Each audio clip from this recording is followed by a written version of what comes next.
Good afternoon, everyone. My name is Ali Kasib. I'm the host for this seminar session. Today we have Kavimbi Chipusu. Uh, he's a mechanical engineer who brings over 12 years of valuable experience to the railway, manufacturing, and mining industries, where he has played a significant role in advancing equipment maintenance and management, or equipment maintenance management, excuse me. He holds a bachelor's degree in mechanical engineering from the University of Zambia and is currently pursuing a master's degree in transportation engineering at the Central South University in China. He's a registered engineer with the Engineering Registration Board, a distinguished professional member of the Engineering Institution of Zambia, and holds a membership with the Institute of Electrical and Electronics Engineers. Engineer Kavimbi will be speaking to us today about locomotive maintenance management in the railway industry. Thank you very much, Engineer Kavimbi. You can begin now. Thank you so much, Mr. Kasimu. I would like to thank everyone for attending this presentation. And I must also say thank you to the organizers for this opportunity. Indeed, it's a rare privilege. So my presentation is based on locomotive maintenance management in railway industry. Just to introduce myself, my name is Kavimbi, like he mentioned. I am your colleague, a student at Central South University, doing my master's in transportation engineering. And I have 10 years of work experience in the railway industry. And the organization that I work for is Zambia Railways Limited. This is a company based in Zambia. Zambia is a country in Africa, for those of you that may not know. I think I would do well to introduce, first of all, I'll just give a background of my experience in the same railway industry. When I joined the organization, I started as a trainee engineer, and that was in the department of rolling stock. You know, rolling stock encompasses various equipment that runs on the rail. That is locomotives, wagons, passenger service vehicles. So my tenure of service in this position was just 1 year. That was from 2014 to 2015, when I got elevated to the position of senior engineer. And this time, I was in charge of plant and equipment at that capacity. You know, during the training phase, you are oriented to various departments of the railway organization just to understand how the system operates. And then from there, you are now moved to different sections. So from rolling stock, I moved to plant and equipment. Now, plant and equipment is a support section that deals with the equipment used in the maintenance of railway vehicles and locomotives. This is equipment like cranes, lathe machines, anything that will make maintenance of either wagons or locomotives achievable. Then in the same section, I was elevated to the position of senior engineer, and I worked in that position from 2017 to 19. Then I moved at the same level, though, to motive power. where I do locomotive maintenance, and my position is senior engineer. So all this is in the Department of Technical Services. I think it will be important now for me to introduce the company organization that I work for, but I'll not do the talking. There's just a short video, I think, which you can follow.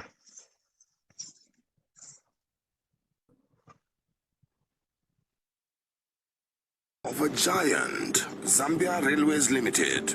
We offer a variety of services as follows. Freight services. We transport, among others, copper, sulfur, fuel, sugar, cement, coal, and we also provide rail-to-road intermodal services for customers who are not connected to their rail network.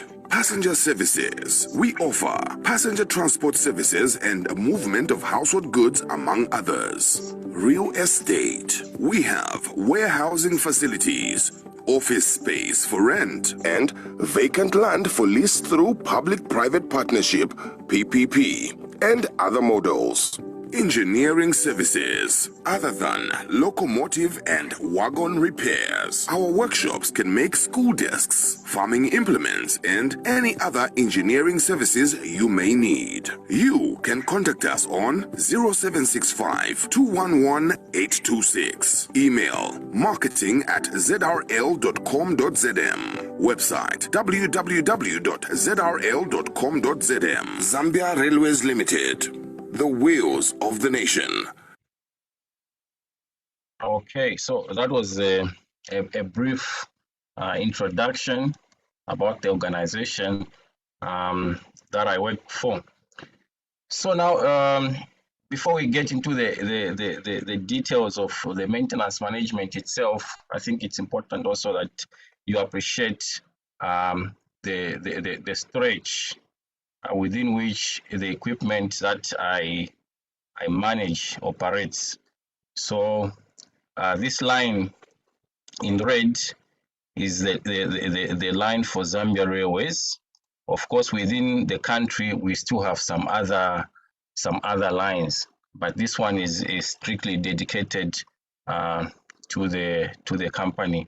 So all these stations you can see in black have got depots.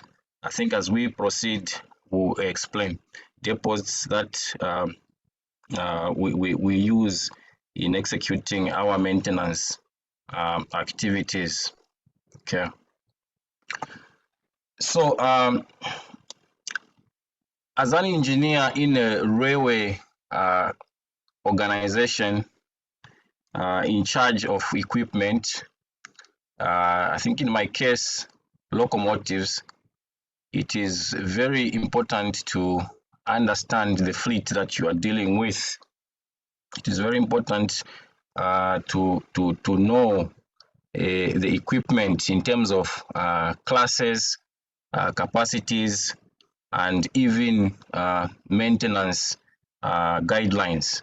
So what you are seeing on the screen, these are locomotive types that we have in Zambia Railways. We'll not dwell so much on this, but as you can see, these are the types and the capacities.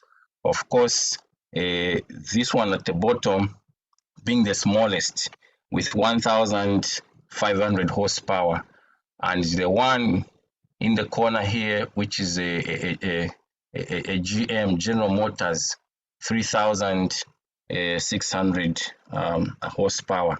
So why am I showing you this? I think as we proceed, I will explain in terms of maintenance planning and scheduling. So this is our fleet as Zambia Railways. Okay, so now what is the role of a locomotive maintenance engineer? My role as an engineer in the railway industry, particularly the maintenance of locomotives, is basically to ensure that operations has the number of locomotives it requires to run the trains. So it is important that at any given time, there is high availability of the locomotives. These locomotives should not only be available, but also reliable. Okay, so availability in this case, how we define it in our organization is the number of locomotives ready for train operations. Now, in maintenance, we always leave room. We always leave room for maintenance. Okay, maybe I did not rightly put it, but what I'm trying to say is that the number which operations require to run their trains must be less than what you, the engineer, must produce at any given time. Okay, and that number is what we call power position. So this power position, it is a daily key performance indicator. Every day, this number must be more than operations requirement. And as an engineer, your performance is assessed based on this same number we call the power position. Now, reliability. Reliability, as you know, in engineering, is defined in so many ways. But in our case, we define it as a loco being able to run 5,000 kilometers without failure. So this is kilometer-based reliability. Of course, it wasn't like that in the beginning, but because of age and a few hiccups here and there, we had to redefine it in order for us to be realistic. As you may be aware, this equipment comes, from the manufacturer with its, defined standards from the manufacturing point of view.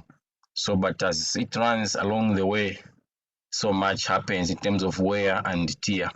So when you set your reliability to be so high, if you are handling the kilometer based, you may just be underperforming, and people would think you're not doing your job as a maintenance engineer. So now, that number power position that I talked about has got factors that affect it, okay? And these are what I'm calling the setbacks. These pictures are just here for you to appreciate what happens. So now you can imagine that your target in terms of power position on that particular day is, let's say, 20, and then this happens. These are derailments you are seeing, okay? So when the locomotive derails, your power position drops. Hence, also availability in terms of operation requirements reduces. So this is not something that is in your control. You are not there as an engineer, you're not in operations, but your locomotive drops, hence also reducing the power position. We've got also situations like accidents, okay? I'll just show you this video. Hope I can play it. This is an accident which happened 2 years ago. This accident was so bad, such that despite losing the equipment, lives were lost. I think the flame you're able to see there, it was a locomotive burning, and the driver was inside together with his assistant, and they burnt to ashes. Yeah, disaster. disaster. Disaster paka pili. Yeah, so people were burning as you are seeing this flame. Okay. Now this is the locomotive in our shop. As you can see, we cannot do anything to revive it, because even when you think of rebuilding a locomotive from issues like accidents or derailments, we consider the frame. Once the frame is twisted, then it becomes a total write-off. So this is what happened, and of course it reduced not only the power position that particular day, but also the fleet. Okay, so other setbacks, we have failures. Okay, failures. Initially I did not want to put failures as part of the setbacks, because the reason we are there as engineers is to minimize the failures. But I will indicate it because I've indicated it because failures are inevitable. Okay, so these failures now are categorized into two groups. We have what we call partial failures. When a locomotive is on the line running a train and it fails, if that problem or if that failure cannot be resolved within 2 hours, we consider it a partial failure. So what happens when a locomotive fails? There are people, there are teams actually in the depots, okay, that are specialized to handle maintenance in the running points or the operational points. So whenever there are failures, those are the people that go to attend on the equipment that has failed. But if they are unable to resolve that problem within 2 hours, then a locomotive is declared a bad order, which we call total failures. So total failures are failures that require longer time to resolve. Okay, so now we come to maintenance itself. So what I've displayed here, it's a general standard maintenance format that every engineer in whatever discipline in terms of equipment management you are dealing in, I think this is a standard for everyone. With this maintenance, we are dealing with planned maintenance and unplanned maintenance. So now, I think a few examples that I highlighted earlier. Of course, we are dealing with breakdown maintenance, and then under planned maintenance, we have preventive maintenance. Now, these are scheduled maintenance which we put into place in order to minimize or prevent the failures. Then we have corrective maintenance. Okay, so now sometimes this corrective maintenance may arise from the failure on the line. Remember, I said we have partial failures on the line. So sometimes the team might go there and resolve the problem temporarily just to allow it to run. That locomotive is still running, and it's part of availability and part of the power position. But we plan that once it reaches the next repair facility, it undergoes some corrective maintenance. Okay. So under preventive maintenance, we've got those that are fixed, predictive. Then under fixed, we've got time-based maintenance, daily maintenance. And then under predictive, we've got condition based maintenance. So whether you are dealing with vehicles or wagons or passenger vehicles, these are the types of maintenance that you'll be required to handle, and this is what we do as well. Okay, so now we cannot talk about maintenance without talking about planning. Planning is the key to every successful maintenance management. So in this planning, we consider so many factors, of which in this case, particularly this slide, I would dwell so much on the regimes. Okay, so what I'm calling regimes, these are a kind of maintenance domains, okay, which are prescribed by the manufacturer. The inspections, routine inspections that are supposed to be conducted on an equipment.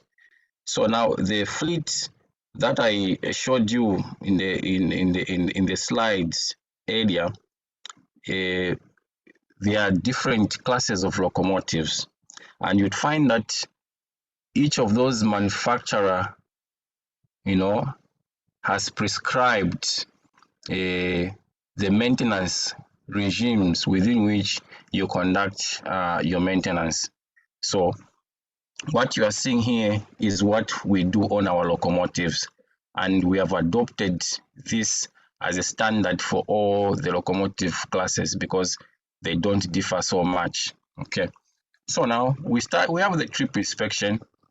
Of course, this is done after the completion of a round trip.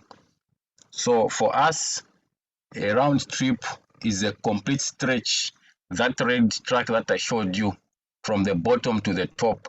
So if the locomotive leaves the bottom station to the top and back, we consider it a round trip, and hence it has to undergo what we call trip inspection.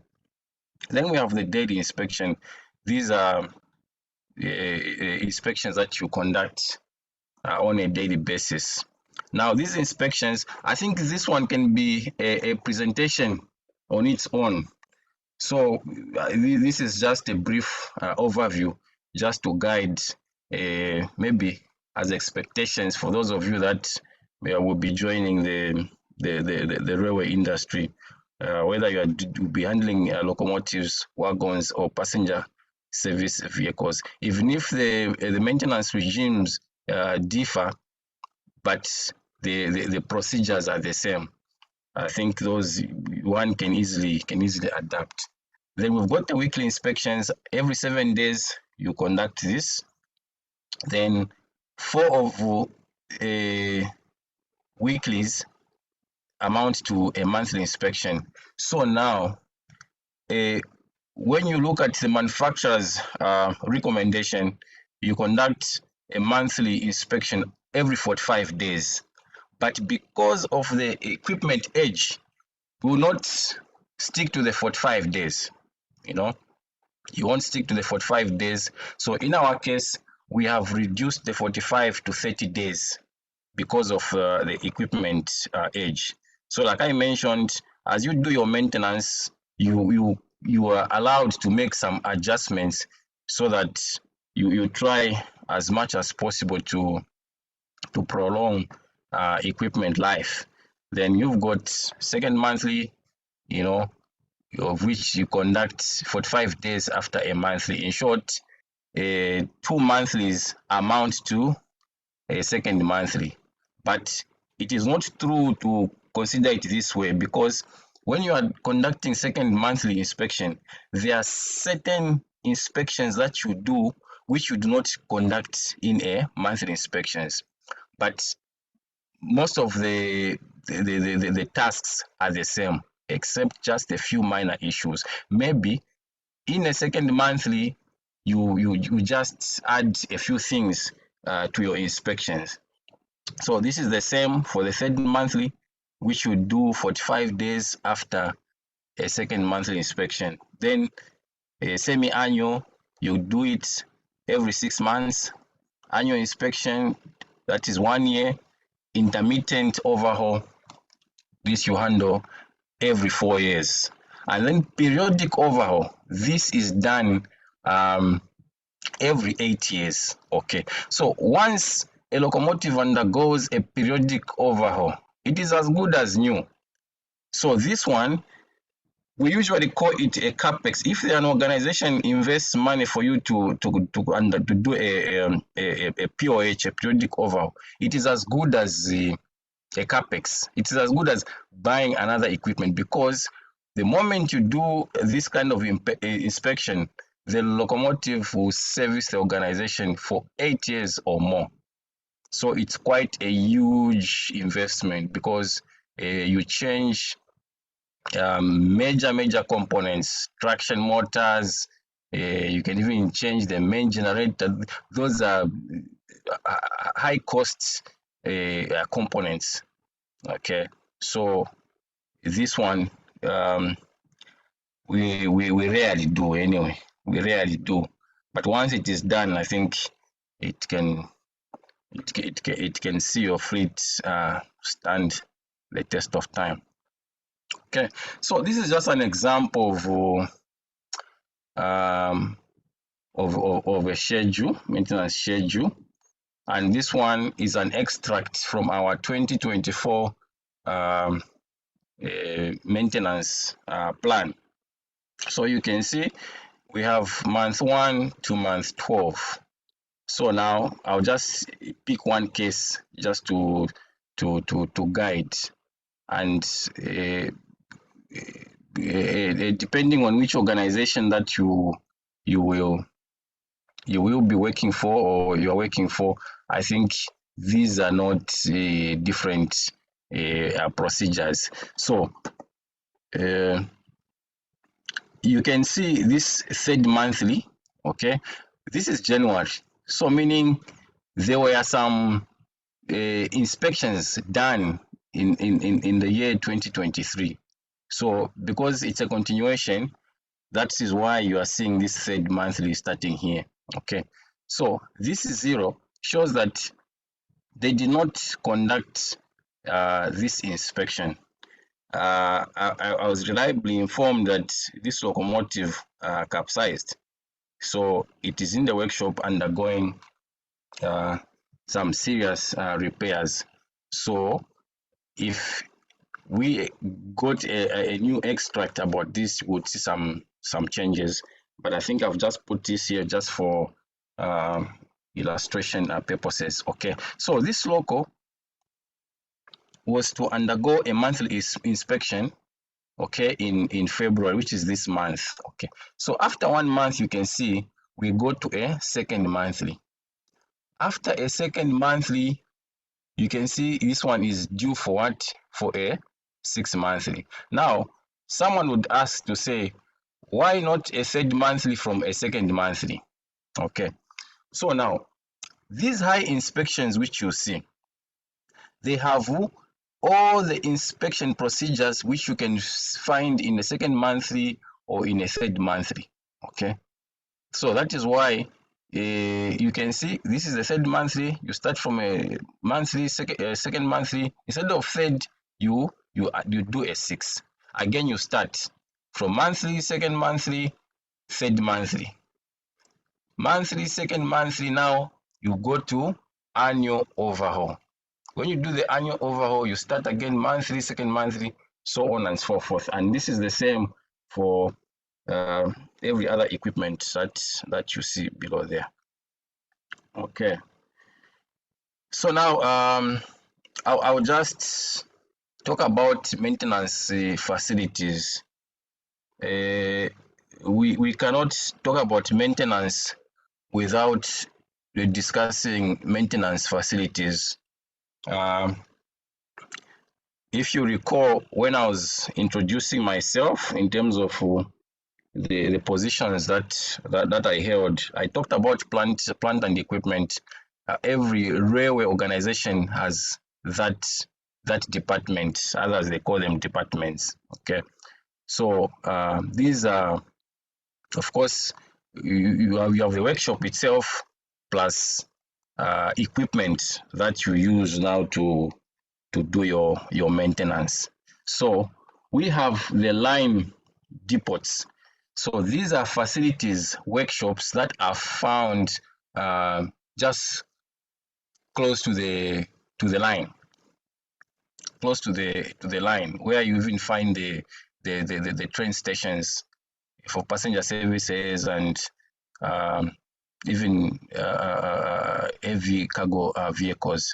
So there is repair sidings and what we call the local sheds.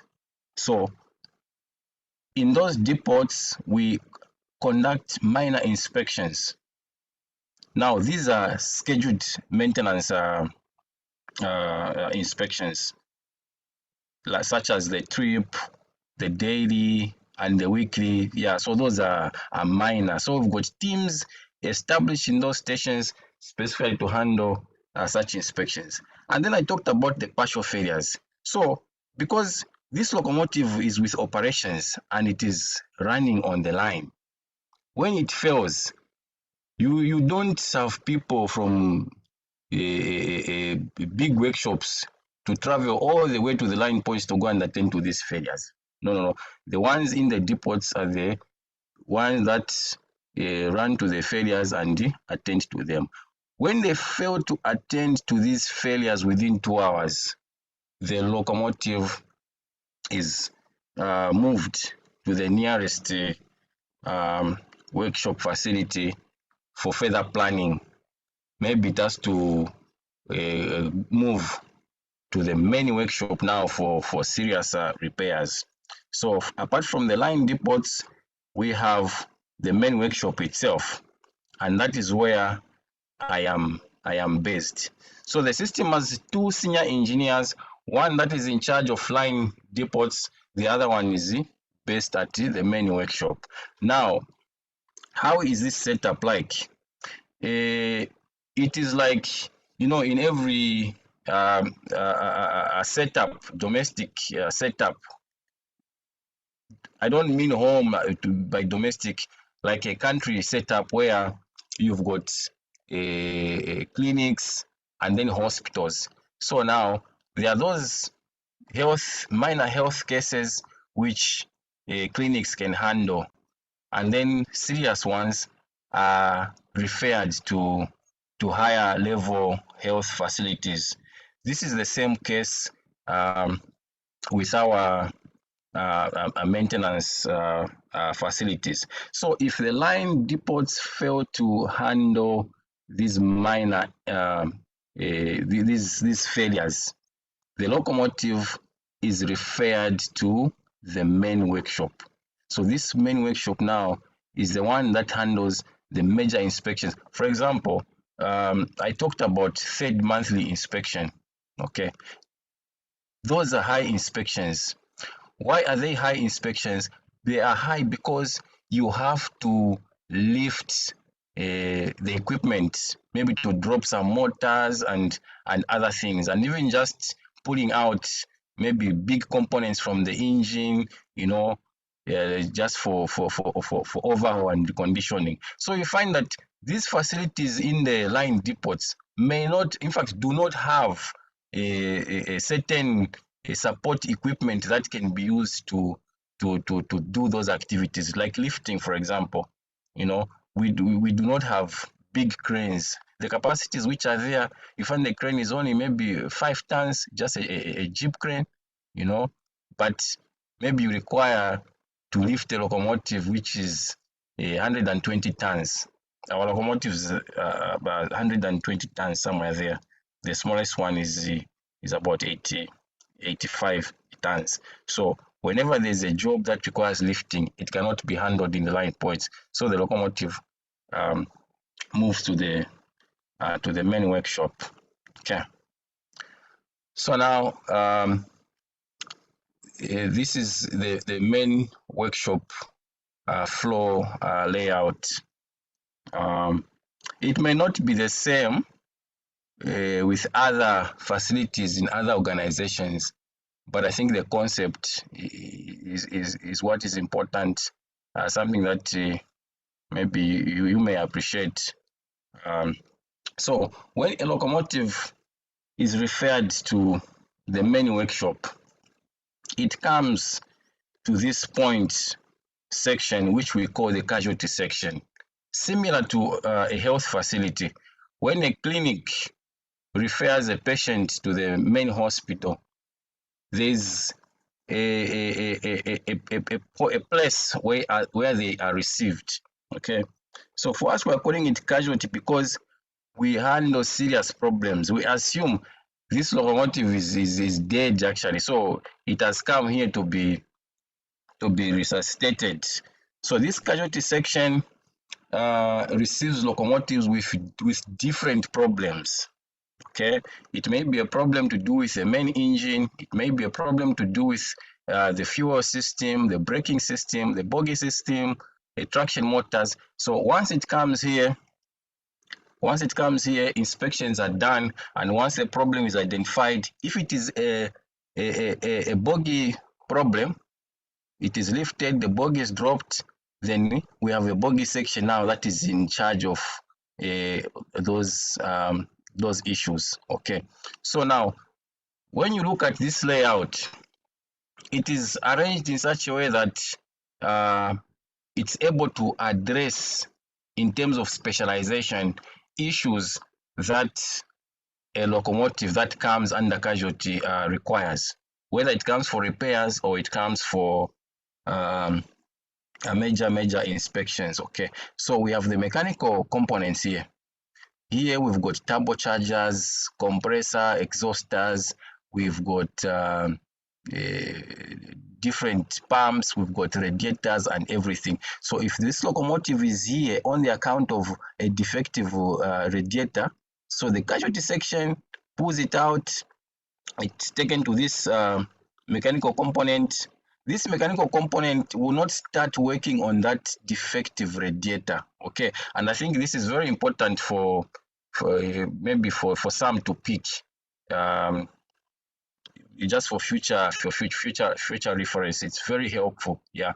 So what happens is that these sections are ever busy reconditioning components for replacement. Okay, so that when there's a failure and then the component is removed, it is just taken to this section for exchange basis.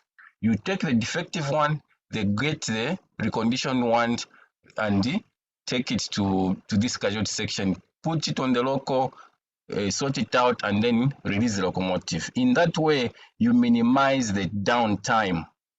And remember, downtime is one of the serious KPIs for maintenance engineers. You'll be assessed, you'll be judged. You also based on how long you keep equipment down. That is very, very important.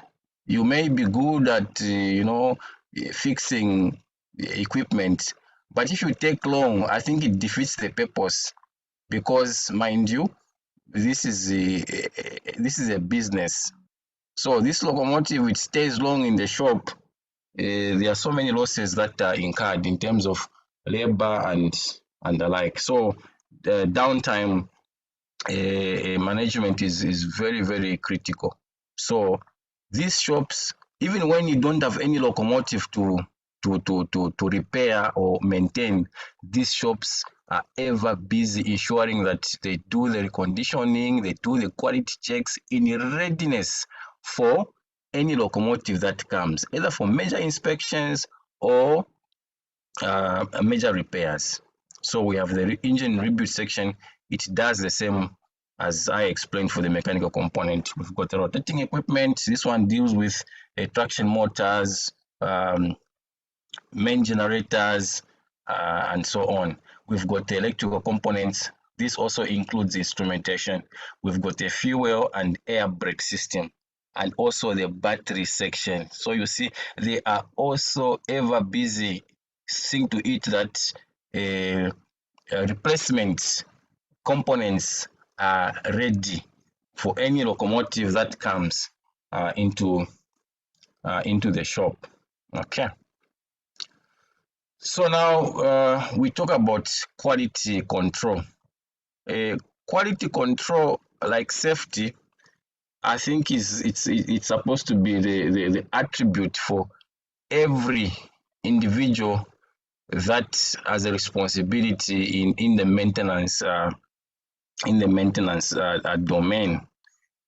Of course, there are people that we entrust with this responsibility, but I think it should be the behavior. It should be a behavior embedded in anyone handling the maintenance aspect of it. So this is how the quality is done. We have locomotives that come into the shop. Oh, sorry. We have incoming locomotives that come into the shop. Preliminary inspections are done here. Of course, you check the logbooks, because when these are brought into the main workshop as reflow locomotives, they come with some defect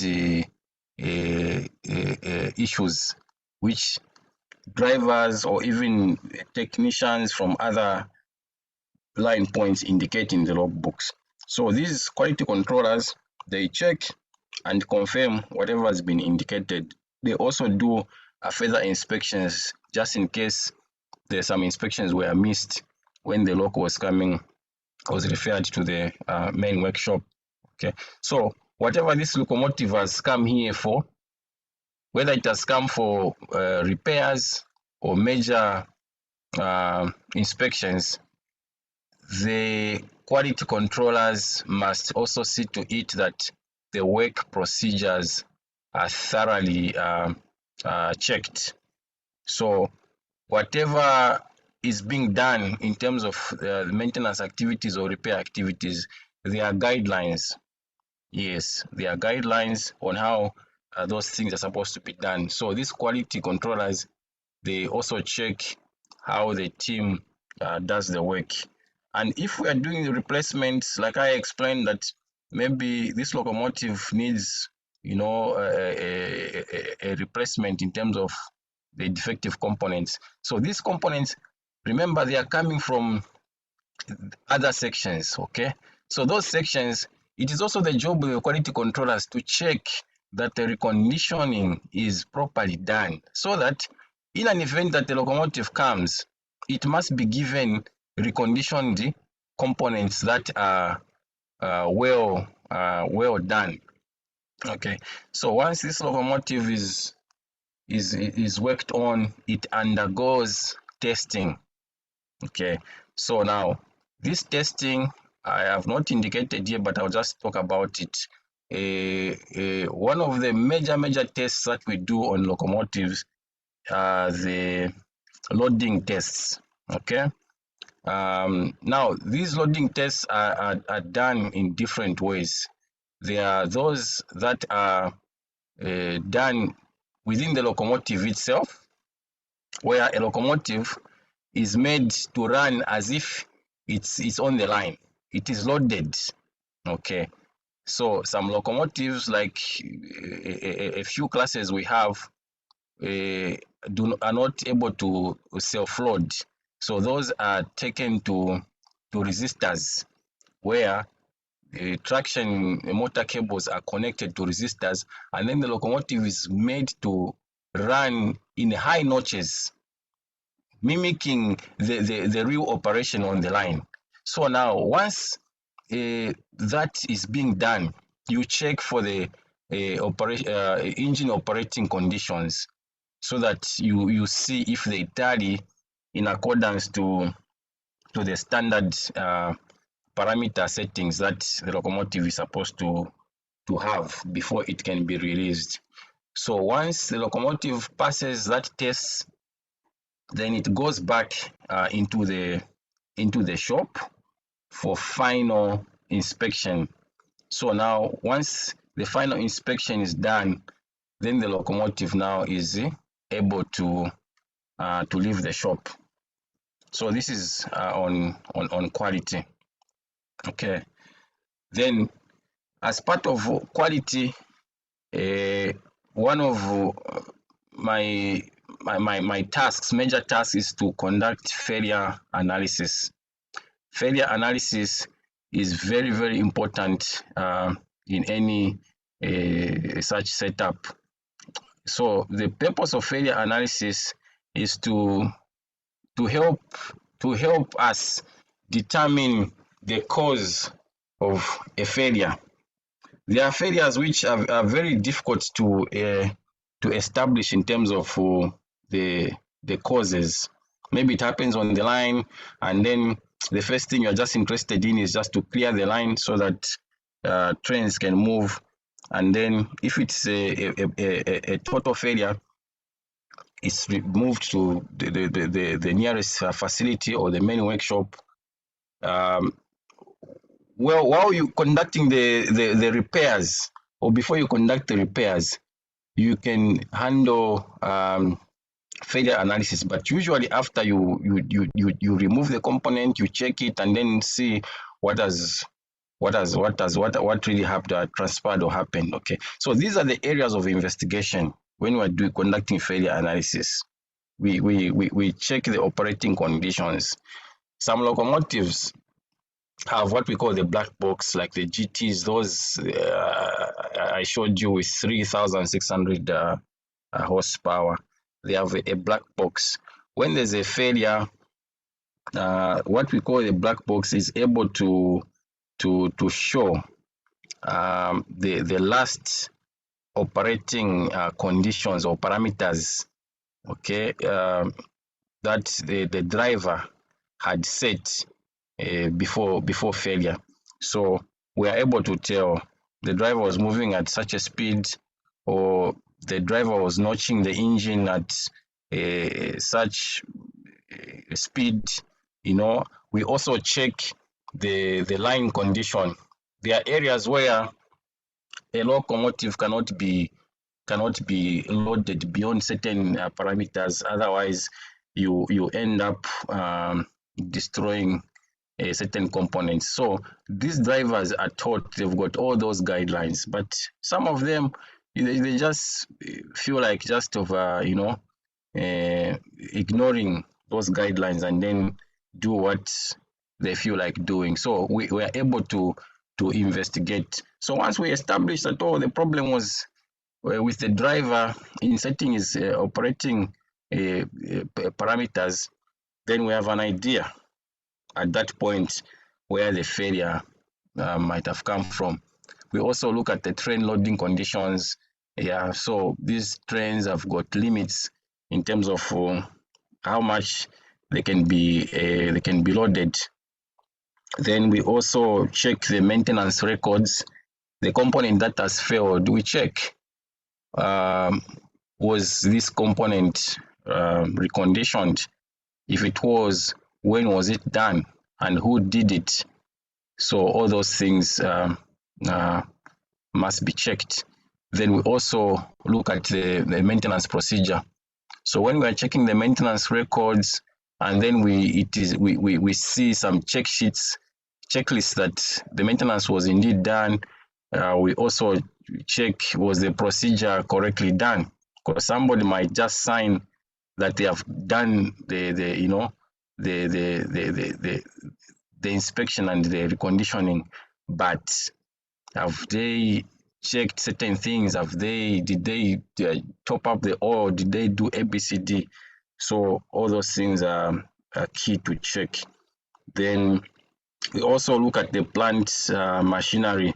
Sometimes I'll give an example of certain engine components like injectors and the governor for engines that operate on governor. I showed you in the workshop layout of a place where few fuel components are actually reconditioned. So we're talking about the jack pumps, we're talking about the injectors. So the equipment is it's very sensitive, actually very sensitive. So if it is not in good condition, it may give wrong calibration. You know, these small components are calibrated to the fine standards and tolerances, so that once it is on the engine, the load box test won't give errors. Otherwise, you may spend 2 days just running the engine at the load box without achieving results. Some of the problems might come from the equipment that you use to do the calibration. So all those things well, we do check, and it's not always easy to know that the load box testing is not going well because a component was not properly done, maybe in that fuel section. It's very difficult. Sometimes it may pass, but it gives up on the line. So when we do proper failure analysis, we're able to track, we're able to establish the root cause. Okay, so the beauty about failure analysis is that it enables you to do mitigation. That is the whole purpose. You do not want to experience the same kind of failure.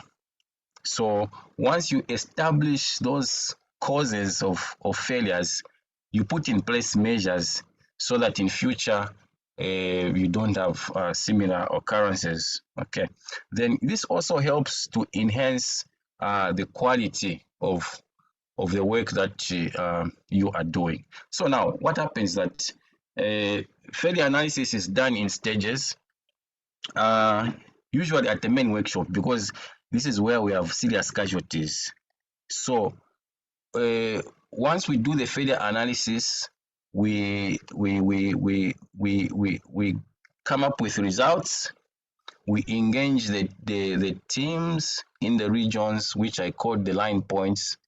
We write, of course, a memo informing them about the findings, and I mean, those are the root causes, so that if they are to improve in terms of the cleaning, in terms of, you know, doing some checks, they just have to do that so that we reduce similar occurrences. So one key thing that comes with failure analysis is effective communication.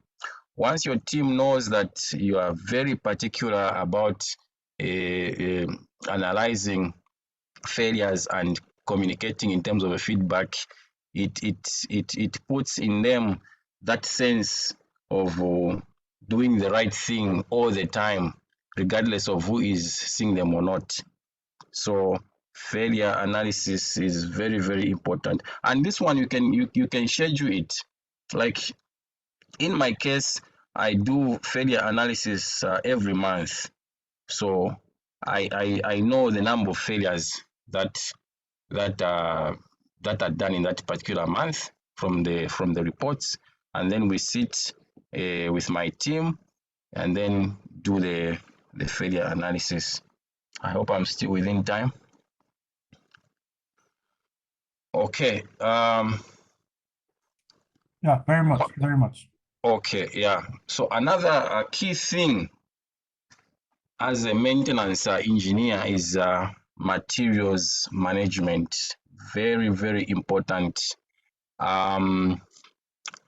You realize that maintenance management is actually a collection. Allow me to use this word. It's a collection of so many critical aspects, which if each one of them is properly done, then you get a good result. You know, it's like the GPA, the way the GPA is calculated. You can have a 4 GPA in this course.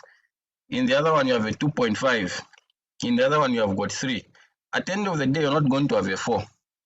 Okay, you are going to have the average. So this is the same with the with maintenance performance. So whatever you do, if it is in terms of planning, if it is in terms of labor management, make sure you do the best. So that will be able to give you a proper overall output at the end. Okay, so with maintenance management, first thing is planning. When you are doing planning, you are looking at the requirement from operations. You cannot plan without knowing what the organization wants. The first thing that should be in your mind as an engineer is that the organization that you're working for is a business. Okay. For example, we take it as a business. Though I know railway companies, in terms of business, it's not all that, but you treat it as a business. So now, this business, there is demand out there. There's customers that have got tons and tons of goods that they want to be ferried by your organization. So operations will give you their plan, their requirements, and that's the availability that I talked about earlier. Okay, so now you start from there when you are doing your planning. So if operations are looking for 10 locomotives as availability every day, you as an engineer, you are supposed to plan for 15. Why 15? The 5 is room for maintenance. Because the 10 that they need, it is not a must that those 10 locomotives will run without failure. Some of them will be dropping. So now, once they drop from the 10, it remains 9, meaning you have failed in terms of provision for the number that they want. So now, because you have got extra 5 as an engineer, so you are able to replace that 1 or 2 that have done what that have dropped. So that you also don't panic. The locomotive that has failed will not give you pressure, because they have a reason for saying they need 10. So if 1 drops from there, it's a problem. And for you to work on the one that has dropped, that is a serious pressure. And because of trying to panic and doing things in a rush, you end up now doing shoddy works in terms of maintenance. So the best is, as you are planning, put an extra number just to assist you. So what does that mean now? It means that instead of planning for 10 in terms of material and labor, you are planning for 15 also in terms of material and labor. And that also translates to budgeting. Okay, so when you are budgeting, you put that into consideration. Mind you, in budgeting, in maintenance, you are dealing with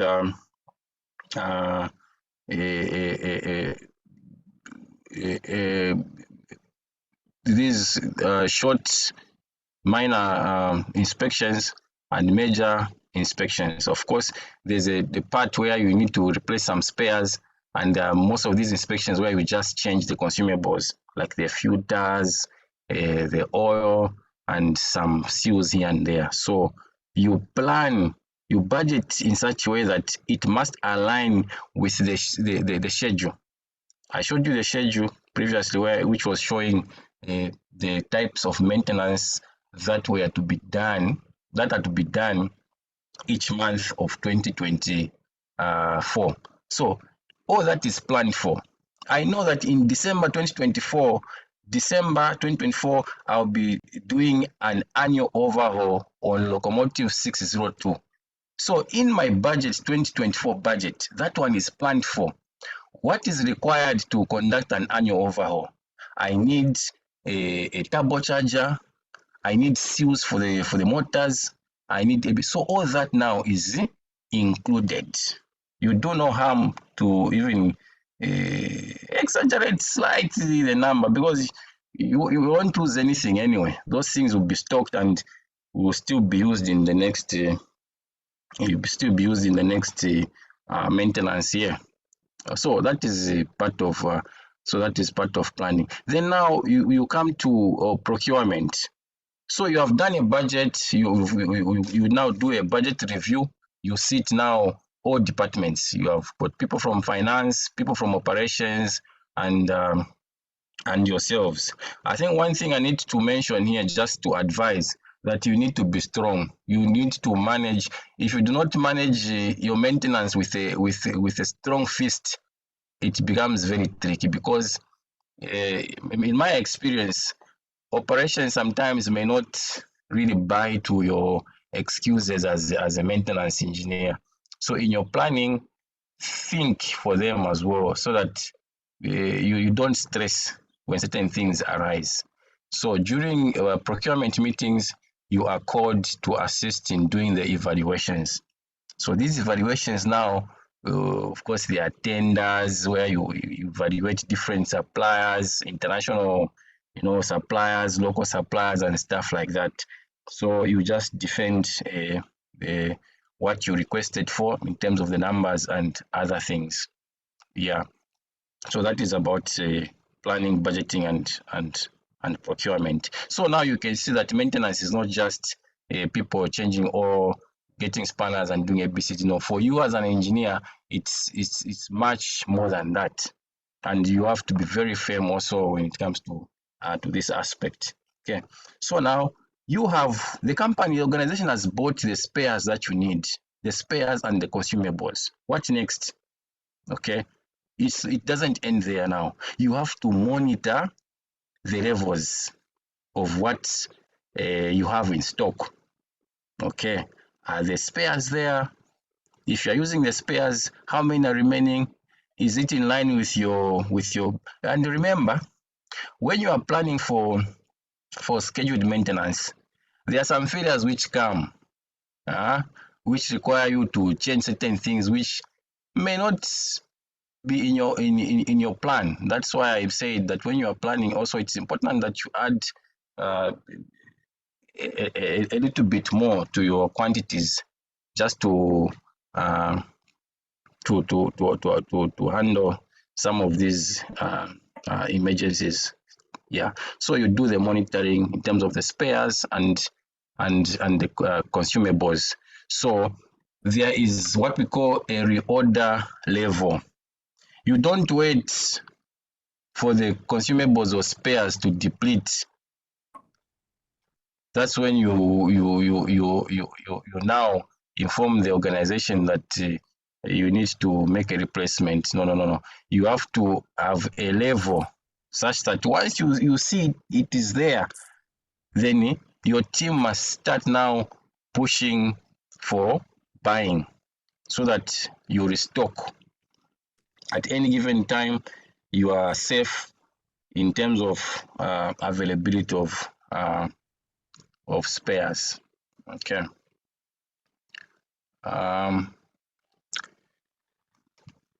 Challenges. Okay. Challenges. Sorry, host. I think before I talk about challenges, I must mention one important thing. Lubricant management. It's under materials anyway, but I will just call it lubricant management. This one is very, very important, and I've seen equipment getting damaged because of mismanagement of lubricants. The manufacturer recommends or prescribes the lubricants that you're supposed to use in the equipment. There are different types, but what is important for you as an engineer is to make sure you monitor, you check the specifications. Even when we are buying, the oil, these petroleum companies, it's business. It's business. So they may just come and say, no, we've got this oil, we can supply and do ABCD. You have to you have to stick to this specification, because once the specification is not in line, chances are that your equipment will start experiencing premature failures, wear and tear, and then it won't help. So now, what do we do? How do I manage these things? We have a laboratory. Okay, we have a laboratory that checks the oil quality. When oil comes to our workshop, we check it. Yes, the lab technician will get the sample. They do this. Actually, testing is done before the buying process. Actually, yes, checking is done before the buying process. And even when we issue an order to buy, once they deliver, we also confirm. Yes. So as part of the confirmation, we do some lab tests just to verify that the spec is correct in terms of viscosity and other parameters that are key in terms of the lubricant. Okay, then that is getting the right lubricant in stock. That is not all. Once the locomotive is running using the same lubricant, you also become particular about also monitoring the oil in terms of changes that may arise due to various factors. So also ensure that your lab technician is constantly checking the oil, getting samples, taking to the lab. If there are some changes which you, according to the tolerances, will not allow for the locomotive to be used, just recommend that they drain the oil and then make some replacement. So some of these things you fight. There are people who think, oh, you're wasting the oil. How come this oil ABC? You just do the right thing. When you do the right thing, I think that's what will save you in the organization.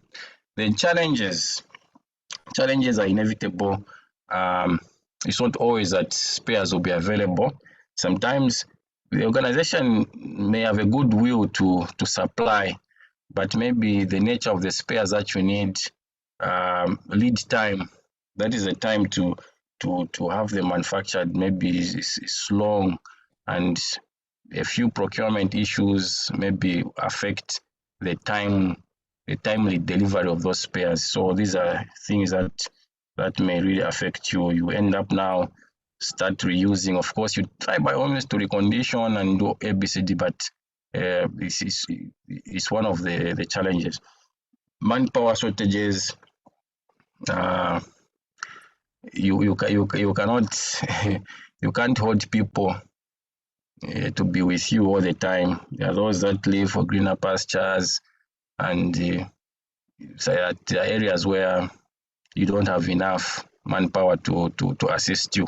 And in maintenance, I think this can be a problem, because you want to minimize downtime as much as possible. But if you don't have people, I think it becomes a problem. So, and the last one, in my case, equipment age. The equipment that I'm handling is old. Yes, the equipment is very old. So we have modified slightly some maintenance regime just to factor that problem.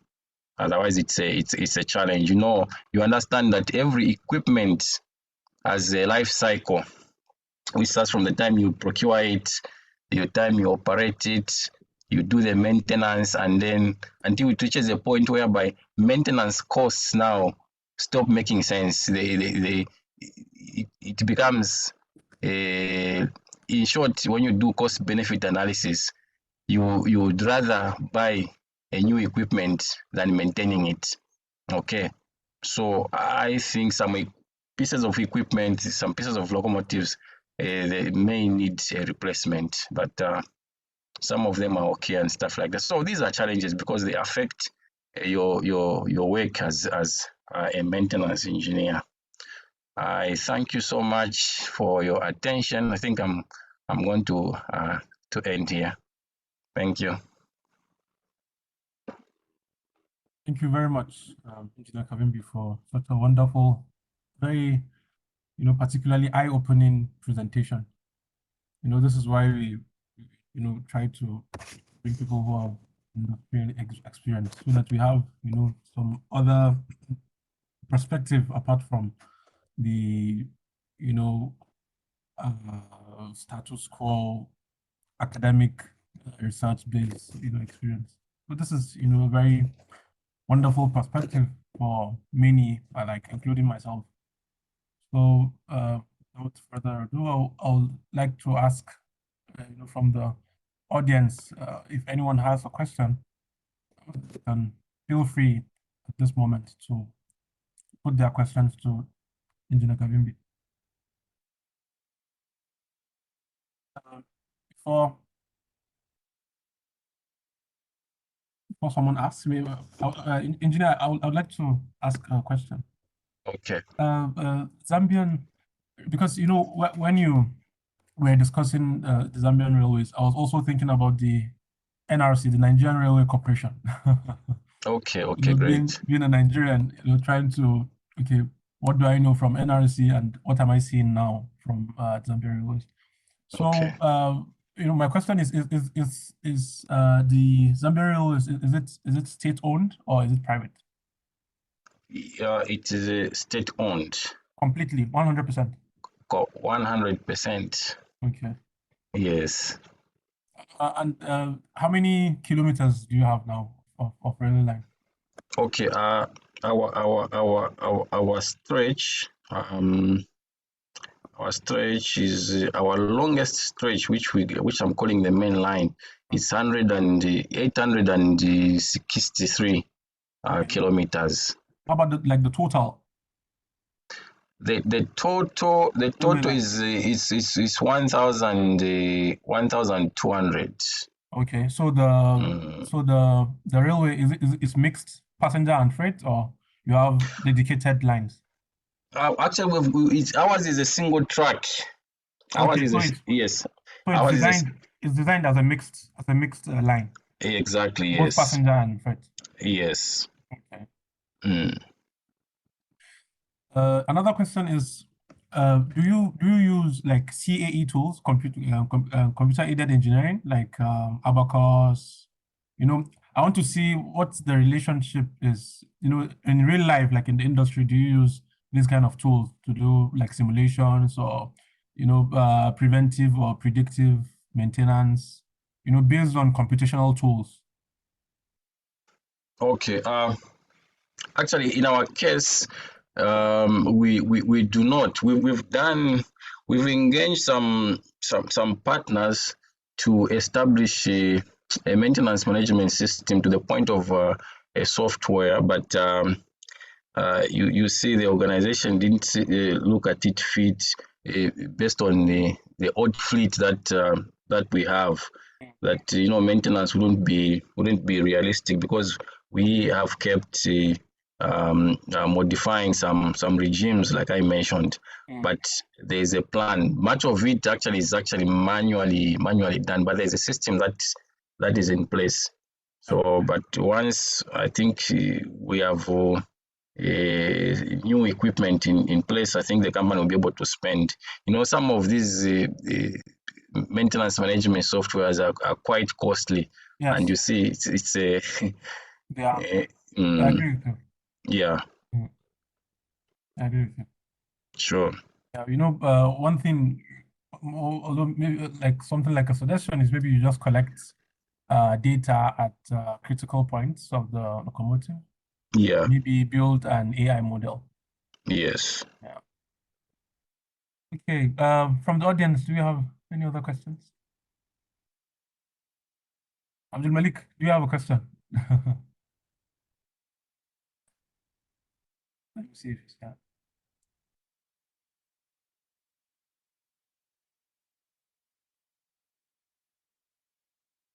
Any other questions?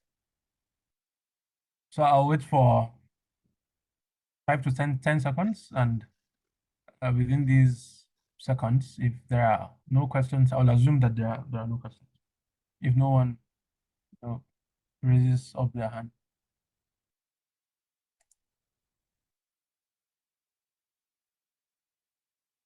Pascal, do you have a question?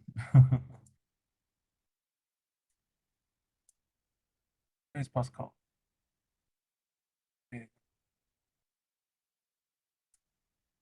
Okay, in the absence of any further questions, I would like to sincerely appreciate Engineer Kavimbi for.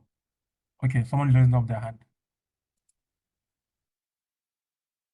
Please go on. You can unmute yourself. Okay, yeah. Can you hear me?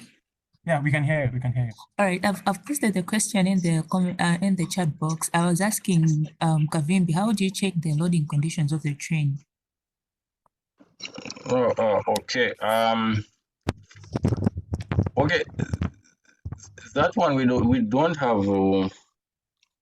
have a gadget installed on the train to check for that. I think we just rely on the team that does the loading. For us, we just prescribe to them that this locomotive that we are giving them can handle only up to so much in terms of the tonnages.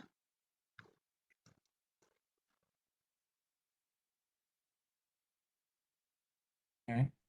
Okay, you meant the loading conditions in terms of the the weight tonnages, right? Or the engine itself? Because they are two different aspects here. Which one in particular? I think you've answered it rightly in the first. I meant of the train itself when you've loaded the cargo, like when it's about to be in transit. Yes. So I've got my answer. Okay. Thanks. Sure, thanks. And when she talked about loading, she has made me to want to ask another question. Like, how do you monitor issues like fatigue, or even like this the wear, right? The wear of the wheel and rail. And then there's this thing of what do they call it? Polygonization, right? When the wheel starts to wear, and then it needs to be grinded because it's no longer perfectly circular. Yeah. Okay. So how do you look at how do you consider these things? Yeah. Okay. Yeah. So we have gadgets in the line points that enable our people to check for the trades. Yeah, that enable our people to check for the trades. They're able to measure in terms of the diameter, and I think the trade itself, you're able to visually tell that I think this way has actually reached a point where it needs to be thoroughly checked. But when a locomotive now gets into the main workshop, we have more equipment that we use, and once we find that a wheel is undersized, we condemn it. We don't even use it actually. But once the wheel is defective, but still within the limits, we use there's a machine, the lathe cutting machine. There's a machine that we use to reprofile. Yes, we call it the reprofiling machine. So it is able to reprofile that wheel to the required standard, and then put back on track. So that is how we handle it. So now the wheel has got some mark. Okay, it has some mark. There's a line, there's a ring that you are able to see. That one is actually put there as a as a limit. So visually you can see that, oh, there's you still have some millimeters above that ring. Once it gets closer, then automatically it is condemned. But in terms of the profile, we do reprofile actually once the locomotive comes. And like I mentioned, that you see these sections which we have, like the bogie section in the main workshop, it already has wheels that are reprofiled. So once we see that this wheel is not right, we just lift the locomotive, drop it, give it better wheels. Then the team that remains now does the quality checks and just the machining to take them back to shape. That's what happens. Thank you very much. Sure. Are there any other questions from the audience?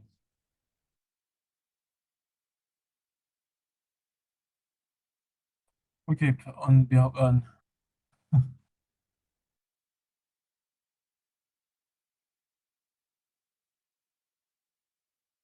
okay, since there are no other questions, I'd like to thank you, Engineer Kavimbi, for a very wonderful presentation. Yeah, thank you very much. Thank you very much for sharing your energy, your time with us, and your experience. Thank you. Thank you. Thank you so Thank you, much for the everyone, opportunity. for coming. This is the end of this session. Bye. Bye-bye. Thank you.